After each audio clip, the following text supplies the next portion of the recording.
کو بھی مٹی نے میلا نہیں کیا، ان کے کفن بھی محفوظ رہے۔ ارے دور کہاں جاتے ہیں اور کدھر جاتے ہیں؟ یہی مراد آباد کی سرزمین ہے، اور اس سرزمین پر ایک اللہ رب العزت کا ایسا بندہ جو اپنے وقت کا عظیم عاشق رسول تھا، جسے دنیا، اور وہ بھی اللہ اکبر، مجاہد حریت، مجاہد آزادی 1857 کا وہ عظیم ہیرو، جس نے انقلاب میں اپنا خون جگر دے کر کے اللہ اکبر اسی ملک کی آزادی کے لیے بنیادیں فراہم کی، اسے دنیا سید کفایت علی کافی مراد آبادی کے نام سے جانتی اور پہچانتی ہے۔ آپ جانتے ہیں ان کے مزار مقدس سے روڈ ہو کر کے گزر رہی تھی، اور اللہ اکبر جب کھدائی ہوئی تو اس وقت لوگوں نے دیکھا کافی مراد آبادی کا جسم تو جسم محفوظ تھا،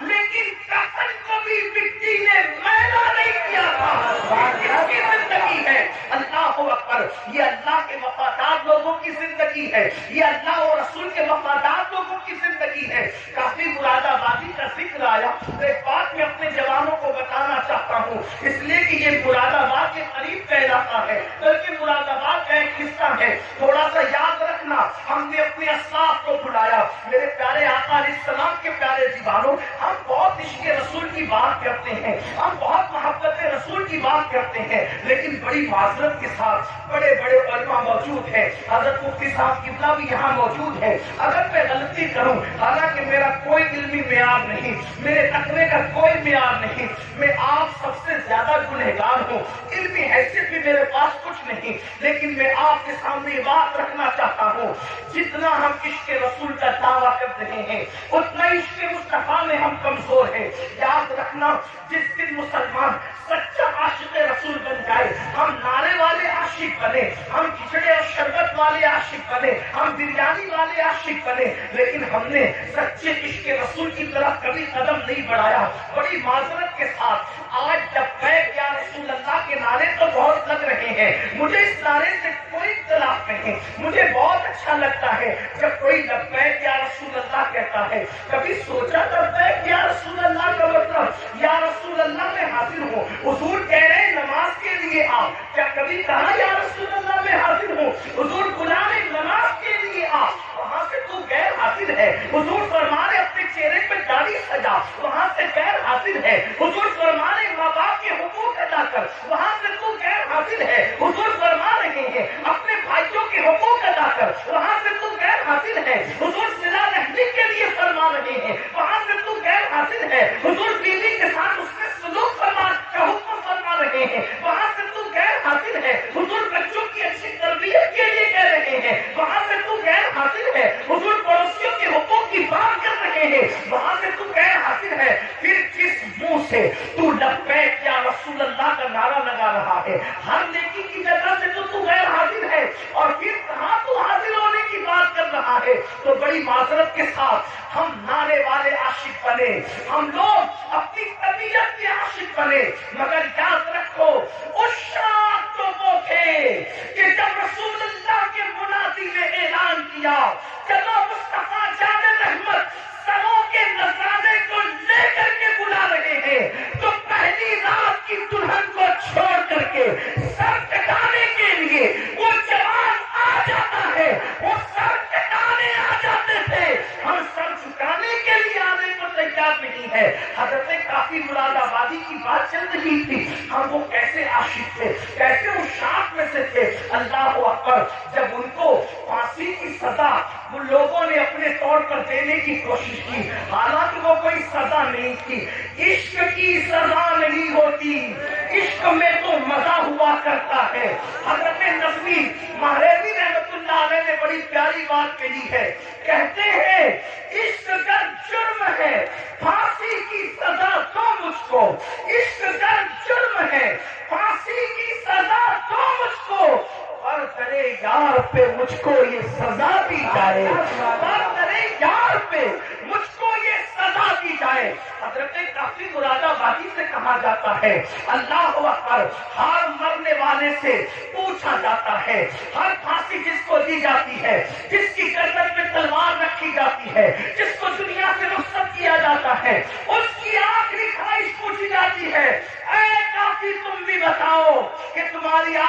خواہش کیا ہے؟ اللہ اکبر، آپ مجھے بتائیں تو صحیح، اب زندگی باقی نہ رہے گی، زندگی کا چراغ گل ہو جائے گا، اب زندگی کی رانائیاں نہ رہے گی، زندگی کا کی بہاریں اجڑ جائے گی، اور ان سے پوچھا جا رہا ہے کافی تمہاری آخری خواہش کیا ہے؟ دیکھو اس شان ایسے ہوتے ہیں، انقلاب ان سے آتا ہے، انقلاب ایسے لوگ وفا کرتے ہیں۔ اللہ اکبر، جب حضرت کافی مراد آبادی کو کہا گیا آخری خواہش کیا ہے تو فرماتے ہیں پوری زندگی اپنے نبی کی نعت لکھتا رہا، آخری خواہش یہی ہے کہ دنیا سے جاتے جاتے میں اپنے نبی کی ایک نعت میں اضافہ کرتے جاؤں۔ اور آپ اندازہ کریں یہ زمین اہل علم کی زمین ہے، ان سے پوچھو اگر بچہ پاس میں بیٹھ کے رو رہا ہو تو اگر شیر کی آمد ہوتی ہے تو کسی کے رونے کی آواز نہیں سے شیر کی آمد ختم ہو جاتی ہے، اشعار کی ذہن میں نہیں آتے، لکھنے کے لیے سکون چاہیے، لکھنے کے لیے یکسوئی چاہیے، لکھنے کے لیے ماحول اچھا چاہیے، یہی تو لکھنے کا طریقہ ہے، تبھی تو اشعار تخلیق ہوتے ہیں، تبھی تو اشعار جو ہے وہ ترتیب پاتے ہیں۔ لیکن جس کے سامنے پھانسی کا پھندا ہو اور پھر کہا جا رہا ہے آخری خواہش تو فرماتے نہ بچے یاد آ رہے ہیں، نہ بیوی یاد آ رہی ہے، نہ مرید یاد آ رہے ہیں، نہ دوست یاد آ رہے ہیں، نہ احباب یاد آ رہے ہیں، یاد آیا تو اللہ کا محبوب یاد آیا، اسی کو عشق کہتے ہیں، یاد آیا تو خدا کا محبوب یاد آیا۔ کہتے ایک نعت لکھنا چاہتے ہیں، لیکن آپ سے کہنا چاہتا ہوں اس پھانسی کے پھندے کو دیکھ کر اس عاشق مصطفیٰ نے جو آخری نعت لکھی ہے کوئی اس میں نقص نہیں نکال سکتا۔ اللہ اکبر، ایسا لگتا ہے عشق اور ادب دونوں ایک دوسرے سے گلے ملتے نظر آ رہے ہیں، آدھی رانائیاں ایسی اور عشق کا معیار اللہ اکبر کے کیوں کہہ کے عشق کا جبریل مکمل اپنے سدرہ پر نظر آ رہا ہے، اس شان کے ساتھ نعت لکھی ہے اور وہ مشہور زمانہ کلام یہ ہے کوئی کل باقی رہے گا نہ جان رہ جائے گا، کوئی کل باقی رہے گا نہ جان رہ جائے گا، پر رسول اللہ کا دین اصل رہ جائے گا، اطلس و تمخاب کی پوشاک میں نہ جانا ہو، اس طرح بے جان پر خاکی کفن رہ جائے گا، ہم سفیر و باغ میں ہے کوئی گنگا کے جہاں بلبلیں اڑ جائے گی سونا چھڑ رہ جائے گا، بلبلیں اڑ جائے گی سونا چھڑ رہ جائے گا، بلبلیں اڑ جائے گی سونا چھڑ رہ جائے گا، جو پڑے گا صاحب لولاک کے اوپر درود، جو پڑے گا صاحب لولاک کے اوپر درود، آگ سے محفوظ اس کا تن بدن رہ جائے گا، آگ سے محفوظ اس کا تن بدن رہ جائے گا، نام شاہان جہاں مٹ جائیں گے لیکن یہاں کافی نے کل کہا تھا انگریزوں کے لیے کہا تھا، اور میں آج اس عاشق رسول عالم ربانی کے اس مصرے کو آج کے فرعونوں کے لیے پڑھتا ہوں، نام شاہان جہاں مٹ جائیں گے لیکن یہاں، نام شاہان جہاں مٹ جائیں گے لیکن یہاں حشر تک نام و نشان پنجتن رہ جائے گا۔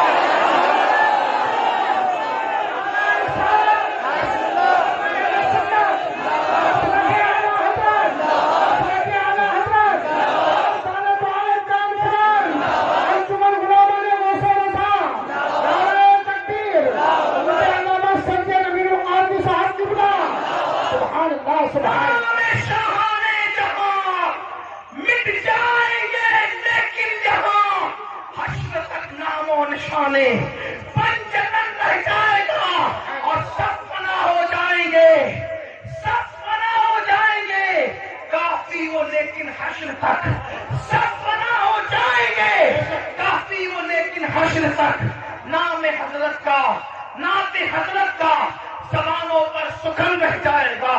نعت حضرت کا زبانوں پر سخن رہ جائے گا۔ جب کافی نے یہ نعت لکھی انگریز چل بلا گیا، دیش میں آ گیا، کہا اس کو اب آسانی سے مرنے نہیں دیں گے، اس کو صرف پھانسی کی سزا نہیں دیں گے، اس کے دل و دماغ میں عشق کا سودا اتنا سمایا ہے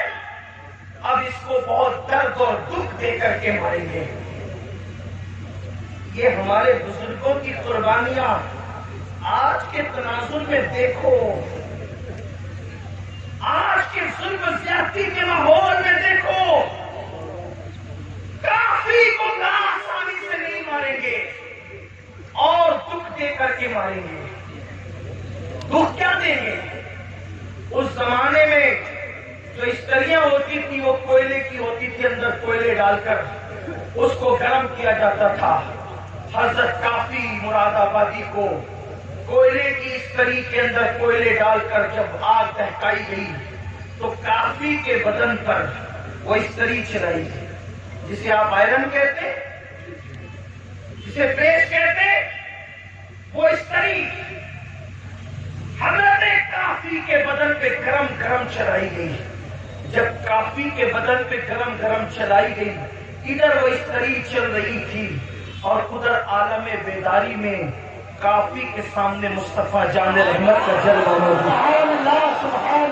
اللہ کے رسول حالت بیداری میں کافی کو اپنا جلوہ دکھا رہے تھے۔ کافی رو پڑے اور کہتے آقا میں نے دیر کر دی، کاش مجھے معلوم ہوتا یہ صدمہ اٹھا کر آپ نظر آتے ہیں تو میں اس طرح چلوانے میں اتنی دیر کیوں کرتا، یہ کام میں پہلے کر دیا ہوتا، پہلے نظر آ جاتا۔ آپ اندازہ فرمائیں، لیکن کسی کے دل کے تار مدینے کی سرکار سے اتنے مضبوطی سے جڑے تو ہوں کہ پھانسی کا پھندا دیکھ کر بھی انہیں مصطفیٰ جان رحمت یاد آئے، حضور کا ذکر یاد آیا۔ بڑی معذرت کے ساتھ ہم عشق رسول کا دعویٰ تو کرتے ہیں، لیکن حضور ہمیں کب یاد آتے ہیں؟ ان کو پھانسی کا پھندا دیکھ کر بھی حضور یاد آ رہے ہیں، حضور کو وہ وہاں بھی نہیں بھولے، پھانسی کا پھندا دیکھ کر بھی نہیں بھولے۔ آپ سے پوچھتا ہوں حضور ہمیں کب یاد آتے ہیں؟ آقا ہمیں کب یاد آتے ہیں؟ جب چہروں سے داڑیاں مڑا کر گٹروں میں پھینکنے کی تیاری کرتے ہو تب آقا یاد آتے ہیں۔ نرم نرم گٹوں پر لیٹ کر جب گندی فلمیں دیکھتے ہو تب آقا یاد آتے ہیں۔ اللہ اکبر، جب چوریاں کرتے ہو تب آقا یاد آتے ہیں۔ جب سود کے دھندے کرتے ہو تب آقا یاد آتے ہیں۔ بتاؤ حضور ہمیں کہاں یاد آتے ہیں؟ جو قوم اپنے نبی سے یوں جفا کرے، جو قوم اپنے نبی سے یوں بے وفائی کرے، جو قوم اپنے نبی کے دل کو نشتر لگائے، یاد رکھنا تمہارے چہرے پہ چلنے والے وسطرے تمہارے چہرے پر اتنی تکلیف نہیں پہنچاتے جتنا قبر انور میں مصطفیٰ جان رحمت کے دل کو تکلیف پہنچاتے ہیں۔ جو قوم سجدوں کو ترک کر کے، جو قوم مسجدوں کو ویران کر کے قبر انور میں مصطفیٰ جان رحمت کا دل دکھائے، اس قوم کو عزت کی سانس لینا نصیب ہوگی، اس قوم کو وقار نصیب ہوگا، اس قوم کو عزت نصیب ہوگی۔ سن لو، ہم کسی مردہ نبی کے ماننے والی قوم نہیں، ہم تو اس نبی کو مانتے ہیں جس کے بارے میں بریلی کے تاجدار نے کہا تو زندہ ہے بندہ، میری چشم عالم سے چھپ جانے والے ہمارے آقا زندہ ہے، اور صرف زندہ نہیں بلکہ ہماری جانوں سے زیادہ قریب ہے۔ اور بتاؤ جب آقا ہماری جانوں سے زیادہ قریب ہے، اللہ اکبر، جب ایک بیٹا اپنے ہاتھ میں شراب کی بوتل لیتا ہے تو اس کے ماں کا دل کتنا دکھتا ہے، تو شراب کی بوتل بیٹے کے ہاتھ میں دیکھ کر جتنا ماں کا دل دکھتا ہے اس سے زیادہ شراب پینے والے کو شراب پیتا دیکھ کر مصطفیٰ جان رحمت کے دل کو تکلیف پہنچتی ہے۔ جب تم اپنے چہروں سے داڑیاں مڑاتے ہو نا تو اس وقت میرے آقا کے دل کو بہت تکلیف پہنچتی ہے، کیونکہ ماں اپنے بچے سے جتنا پیار نہیں کرتی اس سے کروڑوں درجہ زیادہ مصطفیٰ جان رحمت نے اپنی امت سے پیار کیا ہے۔ مجھے حیرت ہے، اللہ اکبر، ہر پیار کرنے والے کے بدلے میں ہم نے پیار دیا، ہر محبت کے بدلے میں ہم نے محبت دی۔ اللہ اکبر، آپ سے پوچھنا چاہتا ہوں، اپنے جیسے کسی ایک انسان سے پیار کیا، اس کے پیار میں رات رات پر جگتے رہے، اس کو تحفے دیتے رہے، اس کی وجہ